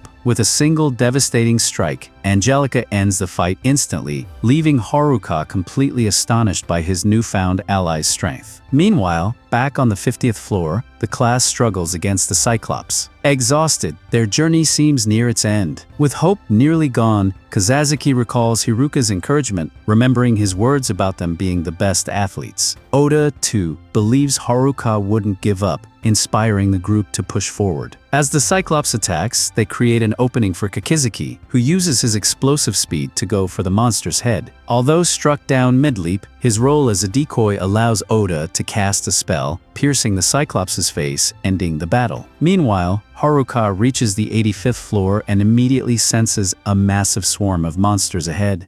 Outside the dungeon, the entrance guard grumbles about how recklessly the kids charge in, despite clear warnings of danger. Suddenly, several rats scurry past his feet. Alarmed, he looks toward the dungeon's depths and notices monsters approaching. Acting quickly, he informs the guildmaster, who declares that the long-dreaded day has arrived. From the dungeon's deepest levels, a surge of creatures is spilling into the human world. Marielle realizes her fears are coming true, while Gadech worries for the safety of those still inside. Deep in thought, the guild master retrieves an old document explaining that dungeons grow downward floor by floor. When they reach their limit, excess monsters flood out like water from an overflowing cup. Ofter asks how to stop it, and the master reveals that defeating the final boss, at the lowest floor, will destroy the dungeon and its monsters. Gadech wonders who could accomplish such a task, and for a brief moment, Haruka comes to Marielle's mind, though she quickly dismisses the thought. Suddenly, the ground shakes, threatening collapse. The guild master orders Ofter to lead civilians to safety and tells Gadech to gather fighters at the front gate to defend the territory at all costs. Finally, the master casts a fire spell that surrounds his body, eager to teach the invaders a lesson. Back in the dungeon, Haruka spots griffins flying overhead. As he stands with Angelica, he ponders whether these creatures are birds or lions. Instead of engaging, he tosses a paralyzing fish dusted with salt at them. The monsters fight over the small morsel, and once the effect kicks in, they collapse, clearing the way for Haruka to descend another floor. Meanwhile, on the 54th floor, the class representative urges her team to keep up. Despite the difficulty, everyone remains determined to find Haruka. However, ahead, they encounter dozens of werewolves. In the city of Omi, the adventurers have just survived the first wave, but several warriors are already injured. Grief-stricken, Marielle learns the hard way what a true dungeon stampede is. Faced with the dire situation, Ofter suggests asking the dungeon outsiders to face the final boss. and the guild leader believes Haruka is up to the task. However, they have no way to contact the lone wanderer. Gadek wonders who would be crazy enough to send a message to him in this chaos. All three men turn to Marielle, realizing she's the only option for this unwanted task. She refuses, terrified of venturing into the dungeon alone. The guild master, recognizing the mission's importance, decides it's too much for a young girl and sends Ofter to accompany her since he is familiar with the dungeon. The subordinate follows orders, but recalls that more attacks are coming. Still, the leader reassures them that Omi will be safe with those remaining to defend it. The subordinate contacts Marielle to begin the mission. She looks around at the injured, trembling but determined, and finds the strength to do what is needed. On the 81st floor, Haruka and Angelica reach a water-filled level. Haruka comments that while the lower floors are worse, the upper ones still present their own challenges. Suddenly, a school of fish attacks the lone wanderer, but Angelica swiftly slashes them all with her sword. Haruka realizes they are level 81 swordfish, and if they all strike at once, the danger is immense. Remembering that fishmongers freeze their catches, he uses ice magic to trap them. Afterward, Haruka and Angelica leap across rocks to the other side, while a large shadow swims below, heading toward them. The shadow soon emerges as the floor's boss, a giant fish that creates a massive wave. Angelica quickly escapes, but Haruka is hit and pulled under. The Dullahan hesitates, unsure how to fight an aquatic foe. However, Haruka surfaces, holding a board made from earth magic. He rides the wave and strikes the giant fish with his cane, defeating the boss. As they continue their journey, thrilled by his achievements in the dungeon, Haruka confesses that he's starting to enjoy the place, especially after discovering incredible treasures. The Ring of Limitless Fortune on the 79th floor boosts luck, the Blessed Bracelet on the 77th floor enhances resistance to disasters, and the Necromancer's Jewel on the 75th floor grants control over the dead. With these relics, Haruka feels like he's struck gold, whether for profit or power. However, with his maximum luck making him immune to curses and diseases, the items aren't as valuable to him. Instead, he decides to give them to Angelica, the skeletal armor representative, believing she might appreciate not being cursed like on the last floor, initially refuses Haruka's offer. However, his persistence convinces her, and she eventually accepts, touched by his gesture. Amused by her almost human reaction, Haruka lets it slide and moves on. Meanwhile, the dungeon emperor briefly reveals her true identity, a young, beautiful human, before rejoining the group. Later, on the 54th floor, Haruka's team defeats a pack of werewolves after a tough fight. As they catch their breath, they hear a suspicious noise and prepare for another battle, only to discover Marielle and Ofter approaching. Amid the chaos, Haruka and Angelica reach the 74th floor, a searing landscape of molten lava. Marielle, sent to find Haruka, begs him to confront the final boss, breaking into tears upon discovering he was missing. The class representative reassures her, confident that the lone wanderer will handle things while the group deliberates a faster way to reach him. Traversing the fiery path, Haruka feels the heat pressing on him. Staying alert with his spatial awareness, he avoids traps but nearly falls after stumbling on a stone. Angelica catches him just in time and suggests they take a short rest. Sitting down, Haruka struggles to relax, the oppressive heat draining his energy. Just as he's about to lose hope, a faint breeze brushes against him. At the same time, the class rep senses the same breeze and hears Haruka's voice in the distance. Joyful, she realizes he has discovered a crevice where he's using wind magic to cool off. Through a small hole, they establish contact. When asked if he could climb through, Haruka explains he can't without a rope. However, no one in the group has one, leaving them to think of another solution. Discovering that the group is on the 54th floor, Haruka thinks it best to keep running down. However, Marielle delivers urgent news. Omi City is in danger, and the guild is battling a monster horde. Their defense might not hold much longer. Ofter confirms that on his way, he saw a second wave of monsters approaching the city. Even if the adventurers defeat the current wave, a third could devastate Omi entirely. Marielle explains that the only way to stop the stampede is to defeat the final boss. Upon hearing this, Haruka glances at Angelica and tells his friends he already defeated the boss. Oda, however, questions why more monsters are appearing if that were true. After then asks if Haruka is sure the final boss is dead, because if the lowest floor boss is still alive, the stampede will continue. Confronted with this dilemma, Haruka realizes the truth: he hasn't actually defeated the final boss. The revelation shocks his teammates. At the top floor, Haruka devises a plan to save both Angelica and the city. Asking her not to worry, he explains that he'll need her help. He then declares to his companions that he will stop the stampede. Outraged, After argues that it's impossible without defeating the final boss. However, the class rep trusts Haruka. She urges the others to believe in him, reminding them that despite his flaws, he always manages to save the day. She's confident he won't betray their trust, because that's just who he is. Moved by her faith, Haruka quietly thanks her, clenching his fists as he vows to rescue Angelica and protect everyone in Omi. Ascending swiftly to the 73rd floor, Haruka and Angelica encounter a group of lizardmen. Aware of their vulnerability to cold, Haruka freezes them effortlessly with ice magic, and Angelica smashes the frozen enemies to pieces. Moving to the next floor, they come across scorpions, which Haruka suffocates using a thick cloud of smoke. Soon, they face a fierce two-headed dog, both powerful and incredibly fast. Haruka uses an unusual weapon, bottled foul odors, to overwhelm its sharp sense of smell. Disoriented and unable to focus, the beast becomes an easy target for Angelica, who slices it cleanly in half. After the fight, Haruka organizes the loot from their battles, but Angelica urges him to rest. He refuses, saying that with the city's fate at stake, there's no time to lose. They push on and reach the 69th floor, where a hypnotic bird attempts to lull them to sleep with its mesmerizing powers. Haruka believes his general health skill will protect him, but due to exhaustion, it fails to activate in time. Overcome by drowsiness, he falls asleep, leaving Angelica to carry him on her back. She assures him she'll keep moving forward while he rests. Meanwhile, Haruka's classmates face their own nightmare, a level 100 Sphinx, far stronger than anything they've encountered before. Their attacks, both physical and magical, prove useless, as the Sphinx instantly regenerates any damage. A seasoned adventurer informs them that defeating the Sphinx is impossible. Legends claim it is immortal. He explains that the Sphinx has a fondness for riddles, and only spares those who solve them correctly. This adds a layer of strategy to their already daunting challenge. He also warns them that attacking was a terrible decision, as the creature is now determined to crush them. Meanwhile, Angelica carries Haruka to the 50th floor, where he finally regains his strength and is ready to fight again. As he searches for a way forward, the real battle begins. The fragile floor beneath Haruka suddenly trembles as he senses a familiar presence above. Looking up, he sees his classmates completely overwhelmed by the Sphinx. The massive monster targets the class representative, ready to strike. Just then, Haruka appears and attacks, using his newly fused magic gear, specifically designed to counter the Sphinx's immunity to physical damage. Although his initial strike causes no harm, it creates an opening for Angelica. Seizing the moment, she delivers a decisive blow, severing the Sphinx's head and killing it for good. Afterward, Haruka and the class rep exchange a look, and she welcomes him back, mentioning that everyone has been waiting for his return. His classmates joke about him being late, and the class rep brings up the night they spent together. Just as Haruka begins to explain, the floor beneath him collapses, sending him plummeting into the dungeon's depths once more. However, with reflexes akin to Spider-Man, he leaps onto the falling debris and climbs back to safety. Reassuring everyone, he boasts about his new skills, claiming he can handle such dangers easily. Unfortunately, he jinxes himself, the ground crumbles again. This time, Haruka is caught off guard and resigns himself to his fate. But the class rep rushes forward, grabbing his hand, remembering how she failed to save him before. She vows not to let go this time. The top athlete of their class arrives to assist her, and together, they pull Haruka up. However, there's no time to catch their breath. The third wave of the stampede is already wreaking havoc on the floors below. Chaos erupts, and the class rep urgently asks Haruka if he has a plan to save the city. He assures her that he does, revealing that Angelica is the key. Curious, the class rep asks for details, But before Haruka can explain, Mariel interrupts in a panic, insisting they return to the city immediately. Haruka agrees, and they decide to use the warp gate to reach the surface directly. Haruka, stunned, realizes he never saw such a device on his way up. After explains that the gate isn't visible when climbing the dungeon, as the mechanism only activates in reverse. Soon, Haruka and the group reach the city gates, where the guild master and the adventurers stand ready, bracing for the third and largest wave of monsters. The wave arrives, far larger than before. Monsters swarm the plains, and griffins dominate the skies. The adventurers struggle, realizing the earlier waves were mere preludes to this overwhelming force. Just as despair grips the battlefield, Haruka signals Angelica. She steps forward, unsheathes her sword, and drives it into the ground, unleashing a massive surge of energy that spreads across the entire city and dungeon. Haruka concludes that as the true dungeon boss, Angelica doesn't just dominate monsters, she likely has full control over them. Given how effortlessly she destroyed enemies during their journey, he is certain her abilities can eliminate all the monsters at once. His hunch is confirmed when Angelica's immense magical field erases every creature from existence in mere seconds. Everyone is left speechless. Haruka walks over to Angelica, extends his fist, and bumps hers in triumph. Exhaling in relief, he remarks that his plan worked perfectly. His classmates, however, are bewildered. Was this really his doing? Haruka clarifies that it wasn't him, but Angelica. Embarrassed, she shyly looks away. Among them, the sharpest student, the head nerd, realizes the truth. His eyes widen as he exclaims that Angelica is actually the Dungeon Emperor. The revelation sends the group into a panic. Haruka quickly reassures them there's no reason to fear her. He explains that Angelica has saved his life countless times while navigating the dungeon. Trusting Haruka's words, the adventurers accept Angelica as an ally, though the head nerd remains skeptical. He presses further, asking if Angelica, the Quiet Knight, truly holds power exceeding even the strongest bosses. Haruka confirms it, explaining that her level was reset due to certain events, but she still surpasses most monsters in strength. He shares how he initially thought her power alone would force the monsters into submission, but realized they had to get close for it to work. The girls nervously ask what happened to the monsters, fearing they might retaliate. Haruka reassures them that the creatures are likely resting peacefully in their respective territories, following the direct command of the Dungeon Emperor. With confidence, he proclaims that the city is finally secure. The news brightens everyone's spirits. Cheers erupt, and the crowd celebrates the momentous occasion. Tranquility swiftly returns to the city. The following day, Haruka decides to organize a special event to showcase all the treasures he collected from the dungeon. As requested, the class rep arrives with the others, and they are utterly astonished by the impressive display of rare weapons and armor Haruka has carefully arranged. With a confident grin, he basks in their amazement. Haruka announces that everything is part of a limited-time Black Friday sale. Chaos erupts. At the mere mention of a sale, the girls summon superhuman strength, effortlessly shoving the boys aside to grab the best deals. Fortunately, Haruka, always thinking ahead, had set aside a few emergency items. Proving himself a true friend, he shares these reserves with the boys, ensuring that everyone gets something. Soon, the group is fully engrossed in exploring their new gear, and Haruka feels satisfied knowing their lives will be much easier now. However, a nagging concern lingers in his mind. Angelica. After spending so much time in the dungeon, Haruka worries that her social skills might be non-existent. Will she be able to adapt and connect with the rest of the group now that she's joining their daily lives? After negotiating rare items, Haruka lays them out on the table, making some serious cash. Grinning widely with pride, he feels unstoppable. The class representative approaches, thanking him and Angelica for everything they've done. Speaking of Angelica, Haruka formally introduces her to the group, calling her a dependable skeleton once known as the Dungeon Emperor. The class rep already knew of her. However, she assumed Haruka had used the pheromone ring to gain Angelica's loyalty. Haruka quickly explains that he relied on his subjugation ability. Leaving his friends stunned, he had tamed the labyrinth's strongest creature. Curious, the class rep pulls Angelica aside for details, while Haruka hopes she can connect with the others and enjoy a new start. Soon, Angelica faces the girls in class, who bombard her with questions. Shimazaki, confused, asks if Emperor Angelica means she was male. Silent as ever, Angelica shakes her head and confirms she's female. When asked about her age, she holds up 17 fingers, revealing that she's the same age as the other girls. This sparks excitement. They're eager to get to know her. Though tense at first, Angelica takes the class rep's hand, encouraged to share her story little by little. The leader learns that Angelica had been trapped in the darkest depths of the dungeon until Haruka saved her. She had been left to die, cursed and forgotten, but her curse was broken through subjugation. The leader decides it's time to welcome Angelica warmly and ensure she gets the best care. To start, they help her bathe. However, removing her heavy armor proves difficult. With a new friend's assistance, they peel away the armor, only to discover something shocking. Angelica's leg is fully intact, not just bones. Her classmates stare in disbelief. The surprise deepens when all her armor is removed. Meanwhile, Haruka rests after another exhausting day. Despite his satisfaction, he feels frustrated about leaving the labyrinth without the pheromone ring, the very item he had originally sought. However, he didn't come back empty-handed. Along with various treasures, he leveled up 6 times, strengthened several skills, and discovered a potentially useful teleportation ability, though he still couldn't activate it properly. Reflecting on the ordeal, Haruka acknowledges he couldn't have handled the stampede without Angelica and his classmates. Determined to grow stronger, he plans to return to the forest soon. On his 33rd day in this world, Haruka storms into the forest, searching for solitude. Meanwhile, the class rep is still reeling from the previous day's revelations. When Angelica's armor was removed, her true nature was revealed. Haruka, however, still doesn't know the truth, and the class rep isn't sure how to tell him. Sheepishly, Haruka asks if he can return to the forest to do his thing. She agrees, but only if he promises to come back, knowing there won't be another stampede for a while. Excited about his freedom, Haruka notices Angelica sitting nearby. Though he assumes she's adjusting well to the city, something feels off. He invites her to join him. To everyone's shock, Angelica accepts without hesitation. The class rep's jaw drops. Worried that Haruka might uncover Angelica's secret, she tries to intervene, but quickly dismisses her concerns and lets them go. Back in the forest, Haruka enjoys the fresh air and practices teleportation. Though pleased with the technique, he lacks control and accidentally falls off a cliff, saving himself at the last second by stepping on air. Angelica, distracted by mushrooms, also slips. Haruka catches her, jokingly commenting that she's a bit too heavy for a skeleton. That evening, back home, Haruka relaxes in the bath, feeling at peace. Playfully, he invites Angelica to join him, only to immediately clarify that he's joking. To his horror, Angelica actually removes her armor, wraps herself in a towel, and steps into the bathroom. Haruka freezes. His mind goes blank. For a moment, he's lost in confusion, but then recognition dawns on him. Angelica isn't just the dungeon emperor. She's the same girl he saved from the dungeon. After their unexpected bath, Haruka knows they need to talk. However, Angelica is incredibly shy, her silence making him uneasy. Using gestures, she tries to communicate something important. Haruka braces himself because he knows this conversation will change everything. Angelica shares her story, revealing that she was once a lifeless spirit trapped in the dungeon. Her curse was lifted when her silver armor restored her body, thanks to the blessed bracelet, the necromancer's gem, and the ring of fortune. Unknowingly, Haruka had brought her back to life, and in gratitude, she chose to stay with him. When Haruka asks why she doesn't pursue her freedom, now that she's free, Angelica bursts into tears, shakes her head, and hugs him tightly. Haruka realizes that after spending so long in isolation, she simply needs to stay close to someone. Wanting to cheer up his guest, the homeowner shares a funny story until she drifts off, telling a tale of a solitary wanderer who understands the loneliness of the world. The next morning, on day 443, Haruka challenges Angelica to a quick, friendly duel to test the skills he gained in the dungeon but hasn't yet used. Smiling, Angelica accepts and they face off. Haruka notices that Angelica seems faster and stronger, having escaped the dungeon's darkness. Determined, he plans to outmatch her speed using his new shifting ability. As the duel begins, Angelica charges forward with her sword, forcing Haruka to use his reflexes to dodge her swift strikes. Despite his success, he knows his level is still low, and his chosen skills are far from ideal. Nonetheless, the lone wanderer vows to grow stronger. He counters with his staff, but Angelica blocks and ends the fight with a hit to his head. Though defeated, Haruka feels proud to have tested his shifting ability and promises to surpass Angelica one day. But first, lunch. Using his electric skill, he catches some fish and prepares a hearty meal. Haruka teaches Angelica how to use a knife to cut fish, and the two grow closer while preparing a fish and mushroom dish that surpasses even a chef's expectations. After eating, Haruka notices Angelica looking uneasy and flushed. Concerned, he asks what's wrong, but instead of replying, she grabs his arm and leads him to bed. Confused, Haruka sits as instructed, only for Angelica to nervously offer him a massage as thanks for the meal. Haruka accepts but quickly regrets it, as her unique technique completely misses all the right spots. Not wanting to upset her, he endures it and pretends to feel better. Pleased, Angelica asks how else she can repay him. Haruka takes her outside under a starry sky. The pair sit on a bench, admiring the scenery. Sensing Angelica's distance, Haruka invites her closer, realizing that her life has likely been shaped by conflict. Determined to show her something beyond war, he gently strokes her head and thanks her. Instead of relaxing, Angelica becomes timid, trembling, and turning away. Haruka touches her shoulder, reassuring her that he understands she's trying her best to adjust and promising to help her however he can. On day 444, Haruka invites Angelica to return to the city with him. She agrees, and afterward, they continue stargazing. On their way to Omi, rain begins to fall, prompting them to quicken their pace to reach the city walls. Once inside and out of the rain, their friends warmly welcome them back. Teasingly, they notice the pair holding hands, and the group chats happily celebrating Angelica's return. Then, the class rep arrives, playfully scolding Haruka with a jujitsu move for spending the night alone with Angelica. The boys gather around Haruka, eager for details. Amid this cheerful scene, Angelica quietly returns to her companions. Haruka suggests she mingle more with the group before turning away, but Angelica stops him with a soft request. Struggling with her words, she thanks him deeply before turning back to her friends. Left alone, Haruka reflects on an important lesson from this world. Everyone carries their own worries, struggles, and loneliness, yet no one is truly alone. And so, Haruka, known as the Lone Wanderer, will continue to explore this world, knowing that no matter where he goes, he'll always have connections along the way. This is the end of the series. If you enjoyed this video, please hit that like and subscribe button and turn on notifications so you don't